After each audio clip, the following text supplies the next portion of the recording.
नमस्कार, मैं सरोजनी पांडे अपने चैनल सरस्वती गंगा में आप सभी का स्वागत करती हूँ, अभिनंदन करती हूँ।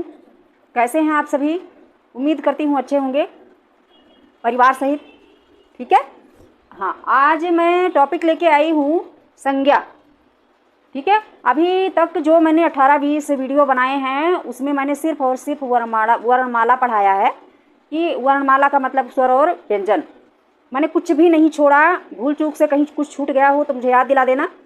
वैसे मैंने कुछ नहीं छोड़ा, जितना जो कुछ होता है उतना सब कुछ मैंने कवर कर लिया है पूरा का पूरा। और वर्णमाला को लेकर के या किसी भी ग्रामर, कोई भी ग्रामर हो जो भी हिंदी व्याकरण में है, उसको हल्के में नहीं लेना है, क्योंकि यही छोटे छोटे प्रश्न जो है आपके नंबर काट देते हैं परीक्षाओं में। तो व्याकरण में जितनी भी चीज़ें पढ़ाई जाती हैं वो सारी की सारी इंपॉर्टेंट होती हैं, और यदि ध्यान दे लिया जाए, ध्यान से पढ़ लिया जाए, तो यही हमारे जो परीक्षाएं होती हैं उसमें अच्छे नंबर ला देते हैं। ठीक है। तो जो अपनी लैंग्वेज है उसका जो व्याकरण है उसको तो कम से कम हम ढंग से पढ़ लें। ठीक है। तो ढंग से पढ़ने के लिए और परीक्षा में अच्छे अंक लाने के लिए आप क्या करें, जितने वीडियो मैंने बनाए हैं उनको बार बार करके देखिए, ताकि जो कुछ आपको चाहिए हो उसमें से वो आपको मिल सके। यानी कि स्वर कितने होते हैं, स्वरों की संख्या कितनी होती है, स्वर के भेद कितने होते हैं, कौन संयुक्त होते हैं, कौन मूल होते हैं, कौन दीर्घ होते हैं, है ना। व्यंजन कितने प्रकार के होते हैं, किस व्यंजन का क्या नाम है, कहाँ से कौन सा व्यंजन उच्चारित होता है, वो सारी की सारी चीज़ें मैंने पढ़ाई है। कौन सा घोष है, कौन अघोष है, कौन महाप्राण है, कौन अल्प प्राण है, किसको ऊष्म व्यंजन कहते हैं, किसको अंतस्थ व्यंजन कहते हैं। ठीक है। किसको संघर्षी व्यंजन कहते हैं। बहुत सारी चीज़ें मैंने आपको वर्णमाला में पढ़ाया है, और ये पढ़ाने में मुझे कम से कम 18-20 वीडियो तक बनाने पड़े हैं। ठीक है। तो इसको हल्के में मत लीजिए, क्योंकि वर्णमाला में से हर एक परीक्षा में, कुछ परीक्षाओं को छोड़कर बाकी हर एक परीक्षा में हिंदी वर्णमाला से, हिंदी व्याकरण से जो है प्रश्न पूछे जाते हैं। तो कम से कम बहुत कम प्रश्न होते हैं, तो कम से कम 15-20 प्रश्न तो होते ही होते हैं हिंदी व्याकरण से। तो हिंदी व्याकरण को हल्के में मत लीजिए कि ये तो हम खुद ही पढ़ लेंगे, लेकिन जब परीक्षा में बैठ जाते हैं तब वहाँ सारी जो है बुद्धि गायब हो जाती है, क्योंकि वो चीज़ आपने पढ़ा नहीं होता है, वो आप नज़रअंदाज कर देते हैं, ये तो हम ऐसे ही जान लेंगे, लेकिन वो आपको आता नहीं, और वही प्रश्न जो है आपका नंबर परीक्षा में काट देता है। ठीक है। काट नहीं देता, कटवा देता है ना, जब आप कर ही नहीं पाओगे। तो इसलिए वर्णमाला को नज़रअंदाज मत कीजिए। जो भी हिंदी ग्रामर, अभी मैं संज्ञा पढ़ाने जा रही हूँ, कुछ पेपरों में पूछे गए थे, बच्चे मुझसे कह रहे थे कि मैम ये मेरा गलत हो गया, ये क्या था। तो हर चीज़ को पढ़ना, डीपली पढ़िए सारी चीज़ों को। जो हमारी लैंग्वेज का है उसको तो हम कम से कम कंप्लीट रखें, बाकी जो अदर लैंग्वेज का होता है या अदर सब्जेक्ट होते हैं जिन्हें हमें विधिवत पढ़ना ही होता है, तो उन्हें तो पढ़िए ही, लेकिन इसे भी नज़रअंदाज मत कीजिए। और यहाँ फ्री ऑफ कॉस्ट है, यहाँ कोई पैसा नहीं लग रहा है, फ्री का वीडियो मिल रहा है, मेहनत कर करके मैं लाती हूँ, आप लोगों को पढ़ाती हूँ। तो आप लोग ध्यान से पढ़िए, हर परीक्षा में ये काम आएगा। ठीक है। तो मन लगा करके पढ़िए, मेहनत करके पढ़िए। चलिए, आज मेरा टॉपिक है संज्ञा। मैं संज्ञा पढ़ाऊँगी, तो थोड़ा थोड़ा करके पढ़ाऊँगी, समझाऊँगी ढेर सारा, ताकि आपको अच्छे से समझ में आ जाए। ठीक है। तो एक ही वीडियो में सारा कवर नहीं करूँगी मैं, थोड़ा थोड़ा करके उदाहरण कई सारे देने हैं, सारी चीज़ों को समझना है, तो वो चीज़ हम इसमें जानेंगे। तो आइए देखते हैं संज्ञा क्या है। मैंने परिभाषा पहले से लिख दी है ताकि समय बचे। तो देखिए मैंने क्या लिखा है यहाँ पर। मैंने लिखा है कि किसी नाम, वस्तु, स्थान या भाव के नाम को संज्ञा कहते हैं। ठीक है। तो अब देखिए यहाँ नाम लिखा हुआ है, किसी नाम, चाहे वो आदमी हो, स्थान हो, जानवर हो, कुछ भी हो, यदि कहीं नाम आ रहा है तो वो भी संज्ञा है। ठीक है। कोई वस्तु है वो भी संज्ञा है। ठीक है। कोई स्थान है वो भी संज्ञा है। कोई हमारे जो मन में भाव बैठे हुए होते हैं वो भी संज्ञा है। भाव क्या होता है? भाव का मतलब होता है जैसे हमारे सामने कोई बदतमीजी कर रहा है या बदमाशी कर रहा है, तो हमें कौन सा भाव हमारे अंदर आएगा, हमारे चेहरे पर दिखाई देगा। कौन सा भाव आएगा? क्रोध का भाव आएगा। ठीक है। कोई ऐसा चीज़ है जो देखकर कुछ भयंकर है, डरावना है, ठीक है, तो उसको देखकर हमारे मन में कौन सा भाव उत्पन्न होगा? आश्चर्य का भाव उत्पन्न होगा, है ना। कोई बहुत अच्छा काम कर लेता है तो हमारे मन में उसके लिए कौन सा भाव उत्पन्न होगा? शाबाशी का भाव उत्पन्न होगा। यानी कि एक कुछ अलग सा कोई करके दिखाता है तो हम आश्चर्यचकित रह जाते हैं, तो आश्चर्य का भाव हो गया। फिर मान लिया कोई हमारे सामने कुछ गंदा फेंक के चला जाता है, या कुछ हम अचानक से किसी गंदी चीज़ को देख लेते हैं, गंदगी को देख लेते हैं, तो हमारे मन में कौन सा भाव उत्पन्न होता है? घृणा का भाव उत्पन्न होता है। ठीक है। और कोई हमारे सामने कुछ नटखटपन करता है या कोई हंसी की बात आती है, तब हमारे मन में कौन सा भाव उत्पन्न होता है? हंसी का भाव उत्पन्न होता है। ठीक है। कोई मेडल जीत के लाता है या परीक्षा में अच्छे नंबर लेके आता है या परिवार के लिए या देश के लिए कोई अच्छा कार्य करता है, तब हमारे मन में कौन सा भाव उत्पन्न होता है? खुशी का भाव, गर्व का भाव, है ना। तो ये सभी हमारे अंदर ही अवस्थित होते हैं। इसको रस भी कहा जाता है। मैं बताती रहती हूँ कि भाव को क्या कहते हैं। भाव को इंग्लिश में इमोशन कहते हैं। और इमोशन जो है ये रस के रूप में हमारे अंदर अवस्थित होता है। जैसे जैसी परिस्थितियाँ हमारे सामने आती है वैसे वैसे भाव हमारे चेहरे पर आते रहते हैं। ठीक है। तो वो जागृत कब होता है? परिस्थिति के अनुसार हमारे भाव जागृत होते हैं जो हमारे चेहरे पर दिखाई देते हैं। ठीक है। क्योंकि किसी के चेहरे को पढ़कर ही समझा जाता है कि ये किस परिस्थिति में है, क्या करने वाला है। यानी अगर क्रोधित है तो ये क्रोध दिखाएगा, गुस्सा करेगा, मारेगा, पीटेगा, जो भी है ना। और यदि खुश है तो फिर उसमें शामिल होने की कोशिश सब लोग करते हैं, आखिर खुश क्यों है, क्या बात है ना, ऐसे सब पूछते हैं। तो ये सभी क्या होते हैं? भाव होते हैं। क्रोध का भाव, गुस्सा का भाव, हंसी का भाव, घृणा का भाव, आश्चर्य का भाव, डर का भाव, है ना। किसी ऐसे डरावनी चीज़ को, सांप को देख लिया, डर गए, बिल्कुल मुंह देख के पता चल जाता है कि डरे हुए हैं। तो मुझे लगता है कि भाव समझ में आ गया होगा। और अब देख लेते हैं, जैसे ये लिखा हुआ है नाम। तो देखिए, नाम तो हर चीज़ का नाम होता है। अब मैं कुछ यहाँ लिख देती हूँ, इसको देखिए ये कैसा नाम है। जैसे मैंने लिखा कुत्ता, फिर मैंने लिखा टॉमी, है ना। अब मैंने लिखा बिल्ली। अब यहाँ लिख देती हूँ मैं पूसी। ठीक है।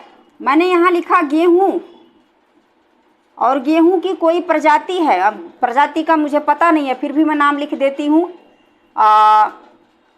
कौन सी गेहूँ का लिख दूँ? जो भी कुछ XYZ उसका नाम है कुछ। ठीक है। क्योंकि प्रजाति का मुझे नहीं पता गेहूँ की प्रजाति क्या होती है। ये तो मैंने ऐसे उदाहरण के लिए लिखा। अब यहाँ लिख देती हूँ आदमी। यहाँ मैं आदमी लिख देती हूँ, और यहाँ मैं मोहन लिख देती हूँ। ठीक है। यहाँ मैं लिखती हूँ कानपुर। ठीक है, कानपुर। और यहाँ मैं लिख देती हूँ मेला का स्थान। ठीक है, मतलब कुछ भी। तो अब देख लीजिए क्या हो गया ये। यहाँ मैं लिख देती हूँ संगम का स्थान। यहाँ मैंने लिख दिया संगम, संगम सिर्फ संगम। और यहाँ मैंने लिख दिया इलाहाबाद, इलाहाबाद या प्रयागराज, है ना। प्रयागराज अब तो कहा जाने लगा उसको, परिवर्तित होके इलाहाबाद को प्रयागराज। ठीक है, तो प्रयागराज में क्या है? संगम है। अब हम इसको देख लेते हैं कि ये जो नाम है ये किस किस प्रकार से होते हैं। आप इसको देखोगे, कहोगे ये भी नाम है, ये भी नाम है, ये सब नाम ही तो हैं। तो इसमें परिवर्तन क्या है, फर्क क्या है? तो देखिए क्या फर्क है। ये कुत्ता है, कुत्ता चाहे जितने भी कुत्ते होंगे, चाहे वो घर के पाले हुए हों या आस पड़ोस में घूमने वाले हों, सभी कुत्ते ही होते हैं। ठीक है, तो कुत्ता का क्या मतलब हुआ? किसी जाति का नाम है ये, है ना, कुत्ता। ठीक है, ये जाति का बोध कराता है। अब यहाँ पर मैंने लिखा टॉमी। सभी प्यार से अपने कुत्ते का नाम क्या रख लेते हैं? टॉमी रख लेते हैं। ठीक है, तो टॉमी क्या हो गया? उस किसी एक कुत्ते का नाम है वो। ठीक है, यहाँ क्या हुआ? एक समूह का बोध होता है, एक जाति का बोध होता है। समूह नहीं कहेंगे, जाति का बोध होता है कि ये कौन सी जाति का है, किस प्रजाति का है, कौन सी जाति है इसकी, कुत्ता। ठीक है, लेकिन यहाँ क्या हो रहा है? किसी एक कुत्ते का नाम है ये, किसी एक कुत्ते का नाम। सभी कुत्ते का नाम अलग अलग होगा ना, इसका एक कोई एक कुत्ता है जिसका नाम है टॉमी। तो ये नाम हो गया किसी मतलब कुत्ते का। तो यहाँ पर तो जाति का बोध हो रहा है और यहाँ पर किसी एक विशेष नाम का बोध हो रहा है। ठीक है, अच्छा अब यहाँ आ जाइए, यहाँ बिल्ली लिखा हुआ है सॉरी। तो जितनी बिल्ली होंगी सबको बिल्ली ही कहा जाएगा, है ना। लेकिन कुछ लोग पालतू रखते हैं बिल्लियों को, तो क्या रखते हैं, पूशी रख देते हैं, कुछ और रख देते हैं, बहुत सारे नाम होते हैं उसको रख देते हैं लोग, है ना। तो बिल्ली क्या हो गई, एक जाति हो गई, जाति विशेष है ना बिल्ली, एक जाति विशेष है बिल्ली, विशेष जाति का नाम है।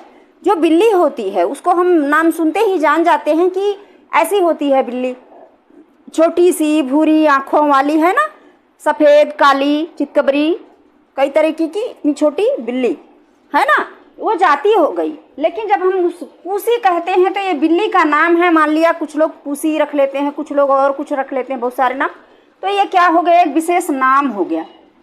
ये क्या है, एक नाम विशेष है, ठीक है, किसी एक का विशेष नाम है ये नहीं है कि ये झुंड भर के लोगों का एक ही नाम है, ठीक है।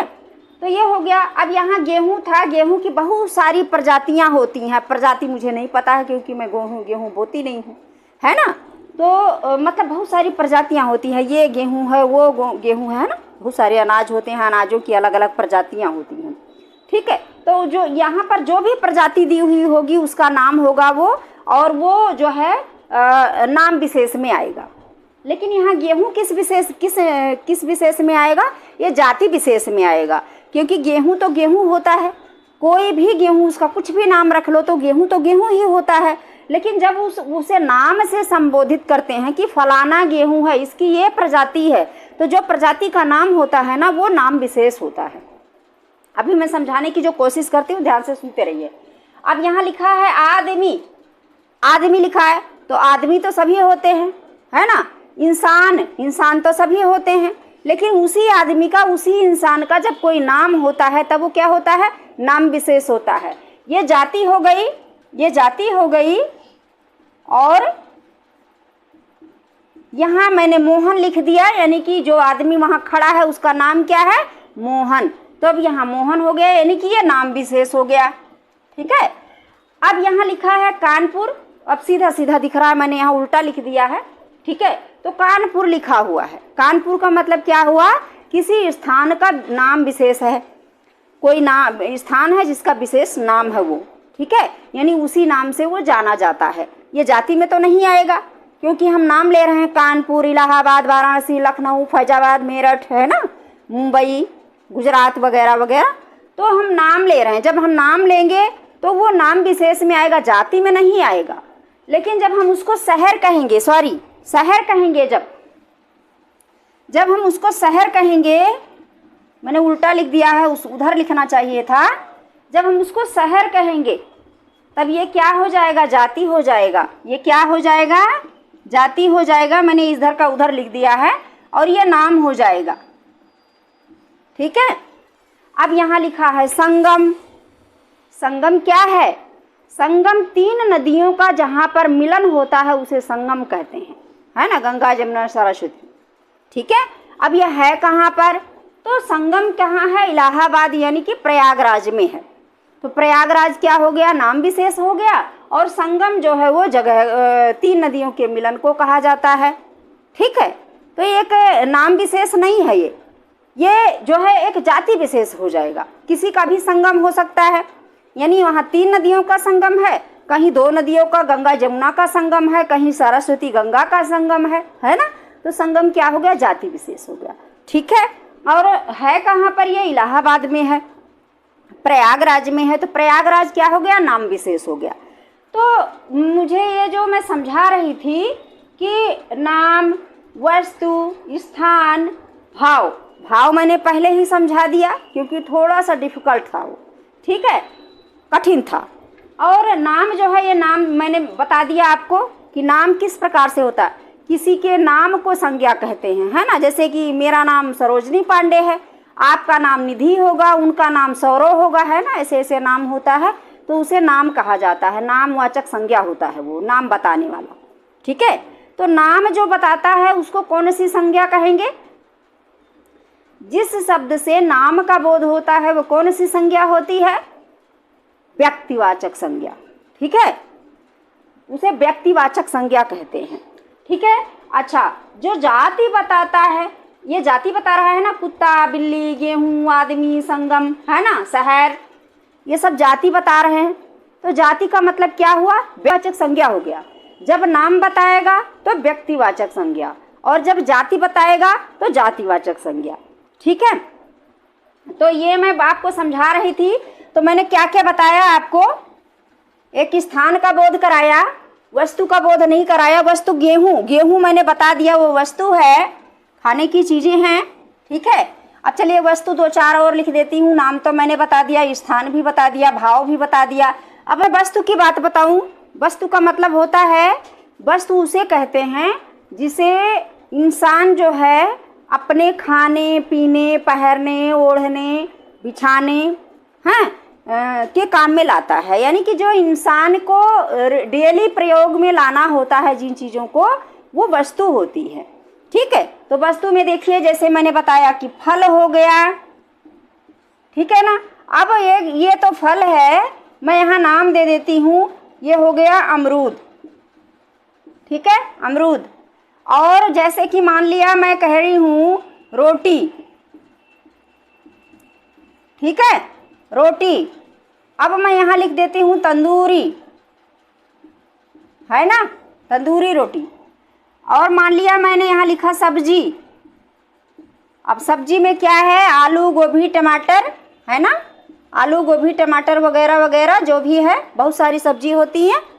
ठीक है, तो ये सभी क्या है, थोड़ा सा लिखूंगी, ज़्यादा नहीं करूंगी, इतने में बहुत समझ में आ जाएगा आपको।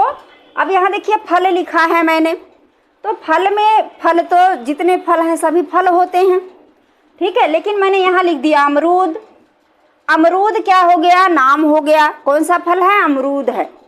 चलिए, ये भी नामवाचक संज्ञा में आता है, नामवाचक संज्ञा में आता है, लेकिन अमरूद भी कई प्रकार के होते हैं। ठीक है, तो जहाँ कहीं अमरूद दिया हुआ हो और वहाँ जातिवाचक संज्ञा लगाया हो, व्यक्तिवाचक ना लगाया हो, उपसन ना हो, तो आपको जातिवाचक में लगाना है। क्यों? क्योंकि अमरूद के भी कई नाम होते हैं, कुछ और नाम, बहुत सारे इसकी प्रजातियां होती हैं अमरूद के भी, तो उनके अलग अलग नाम होते हैं। यदि उनके अलग अलग नाम दिए गए हैं और फिर संज्ञा पूछा जा रहा है, तब वह नामवाचक संज्ञा होगा। ठीक है ना, व्यक्तिवाचक जिसे कहते हैं, प्रॉपर नाउन जिसे कहते हैं। ठीक है ना। लेकिन यदि अमरूद खाली दिया हुआ है तब यह जातिवाचक होगा। ठीक है, हर फल का अलग अलग नाम होता है। अगर उसका नाम दिया हुआ है तब वह व्यक्तिवाचक यानी प्रॉपर नाउन होगा। लेकिन यदि उसका नाम नहीं दिया हुआ है, जैसे लिखा है आम, तो आम क्या है? अगर फल की बात करें तो आम जो है अपने को अलग कर रहा है कि ये आम का फल है। लेकिन आम के फल के भी कई कई नाम हैं, तो उनके अगर नाम अलग से दिए हुए हैं तब आपको व्यक्तिवाचक में लगाना है। यदि फलों, आम के नाम दिए गए हैं, जैसे दशहरी हो गया, है ना, जैसे कलमी आम होता है ना, तो और भी बहुत सारे नाम होते हैं।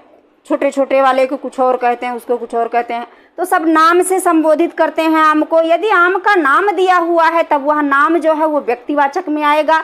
लेकिन यदि आम लिखा हुआ है खाली और फिर संज्ञा पूछ रहा है तब वह जातिवाचक में आएगा। ठीक है, अब यहाँ पर देखिए मैंने लिखा है फल, तो फल क्या है? जातिवाचक है, क्योंकि सभी फल फल ही होते हैं। लेकिन जब इन फलों का नाम दिया होता, आम, इमली, अमरूद, है ना, आंवला, संतरा, सेब, केला, तब वो जो है व्यक्तिवाचक में आता है। ठीक है, तब जब नाम दे दिया जाएगा फल का तब वह व्यक्तिवाचक में आएगा, प्रॉपर नाउन में। अब दूसरा, यदि फल दिया है, रोटी दिया है, सब्जी दिया है, तो ये सभी क्या हैं? ये सभी के सभी जो है जातिवाचक में हैं। रोटी की एक जाति होती है, कोई तंदूरी बनाता है, कोई सिंपल रोटी बनाता है, कोई कुछ बनाता है। ठीक है, तो रोटी क्या है? जाति में होती है। सब्जी क्या है? जाति में होती है, क्योंकि सब्जी में बहुत सारी सब्जी होती है, आलू, गोभी, टमाटर, हैं, शिमला मिर्च, बंद गोभी, और वो है ना, बहुत सारी सब्जी होती है, पालक वगैरह, साग होता है ना। तो मतलब सब्जी का, अगर साग का नाम ले लिया गया तो साग भी जातिवाचक है, क्योंकि साग भी कई प्रकार के होते हैं, बहुत सारे साग होते हैं, आलक, पालक, सरसों वरसों, है ना। तो आप लोगों को पता है, मुझे बताने की जरूरत नहीं है। तो यदि उसका नाम दिया हुआ हो, यानी पालक लिखा है तो वो व्यक्तिवाचक में है, और यदि साग लिखा है तब वह जातिवाचक में है। तो मैं यहाँ वस्तुओं का नाम बता रही थी कि वस्तुओं की को संज्ञा किस प्रकार से कहते हैं। तो आज मैंने सिर्फ इतना ही बताया है कि जैसे नाम लिखा है मैंने, तो नाम कौन से नाम को संज्ञा कहते हैं। यदि लिखा है मोहन तो वो व्यक्तिवाचक संज्ञा है। यदि लिखा है वह आदमी खड़ा है, मोहन की जगह पर आदमी प्रयोग किया गया, तो वह आदमी जो है वो जातिवाचक में होगा। ठीक है। वस्तु की बात करें तो ये सभी चीज़ें, यानी हमारे जितनी भी चीज़ें हम यूज करते हैं, डेली यूज करते हैं, हमें ज़रूरत पड़ती रहती है, वो सभी वस्तुएं होती हैं जो मानव के काम आती हैं। ठीक है। संसाधन होते हैं मानव के काम के लिए, वो सभी के सभी वस्तु होते हैं। यदि उन वस्तुओं का नाम दिया हुआ है तो वह व्यक्तिवाचक में आएगा। और यदि उनके जैसे मान लिया कह दिया गया चद्दर, तो चद्दर जो है वो जातिवाचक में है, लेकिन कौन सा, भागलपुरी चद्दर, तब वह भागलपुरी चद्दर जो है वो व्यक्तिवाचक में आएगा। यानी हर चीज का नाम है, नाम दे दिया गया तो व्यक्तिवाचक और जाति बता दिया गया तो जातिवाचक। ठीक है। ये इतना याद रखना है आपको। चाहे कोई वस्तु हो, चाहे स्थान हो, चाहे कोई भाव हो, यदि उसका नाम दिया जा रहा है तो वह व्यक्तिवाचक में, नाम नहीं दिया जा रहा है तो वह जातिवाचक में आएगा। ठीक है। तो ये आपने समझ लिया। नाम हो गया किसी का नाम, वस्तु का नाम हो गया, स्थान का नाम हो गया कानपुर, आगरा, दिल्ली, है ना, गुजरात, अहमदाबाद, मुंबई, मेरठ, समझ रहे हैं ना।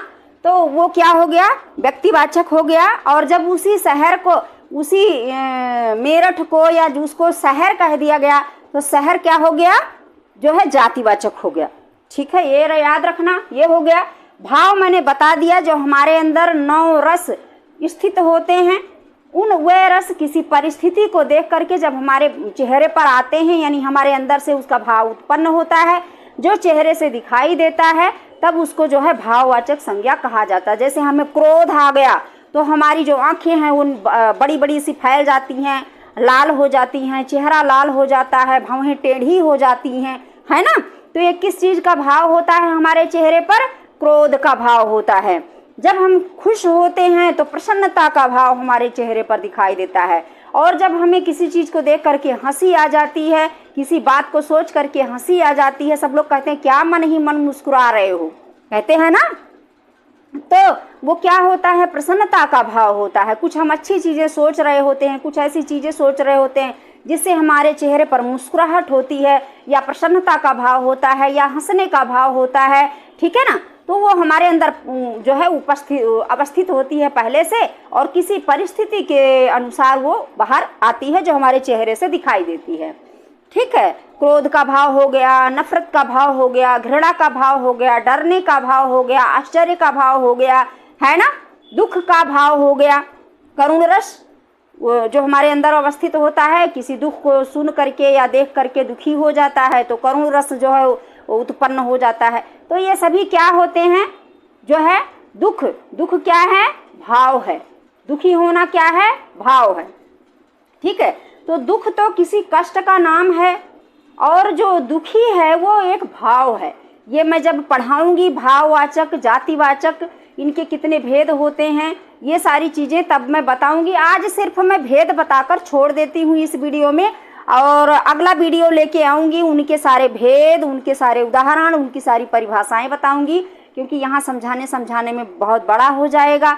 तो अब यहीं से वीडियो विराम करती हूँ। पहले मैं भेद बता दूँ, उसके बाद चलिए देख लेते हैं संज्ञा के भेद कितने हैं। तो संज्ञा के जो मूल रूप से भेद हैं वो हैं कितने, 3 के मुख्य रूप से 3 भेद होते हैं। ठीक है। कौन कौन से होते हैं, जातिवाचक संज्ञा, व्यक्तिवाचक संज्ञा, जातिवाचक संज्ञा और भाववाचक संज्ञा। व्यक्तिवाचक में नाम होता है, नाम, किसी भी चीज का नाम। जातिवाचक में जाति का बोध होता है, और भाववाचक में भाव का बोध होता है। ये मैंने खूब समझा दिया है। अब कल मैं इन सब का खूब एक्सप्लेन करूंगी, बहुत सारे उदाहरण दूंगी। ऐसे ऐसे शब्द जो पेपर में पूछे जाते हैं वो सारा का सारा मैं इसमें कवर कराऊंगी कल वाले वीडियो में, अगले वाले वीडियो में। और तब तक के लिए ये वीडियो देखते रहिए, समझते रहिए, पढ़ते रहिए ध्यान से, और ज़्यादा से ज़्यादा शेयर कीजिए। ठीक है। ज़्यादा से ज़्यादा शेयर कीजिए, उन लोगों के पास पहुंच पाए जिनको इसकी ज़रूरत है। आप तो इसको देखिए, आप इसका फ़ायदा उठाइए, दूसरों से फ़ायदा उठवाइए, ठीक है। बस इसी के साथ धन्यवाद।